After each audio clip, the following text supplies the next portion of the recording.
Naresh has worked very hard for putting this show together. More importantly, I think, is to, more than the clapping and the final climax of Imagine Cup National Championship, I think most important was to go around and encourage each and every person to compete.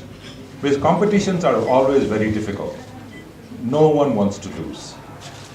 No, and especially when it's a competition, a lot of people have to lose. And for the judges, they had a very tough decision to make. They had to make sure that people lose. And that's not a very popular thing to do. No, so I'm looking at the negative aspect.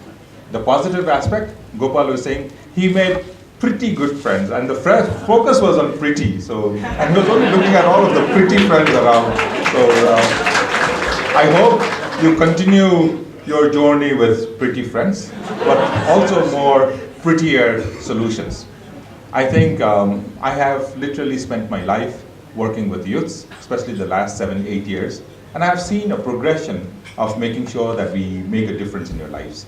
And this year, I'm really, really happy.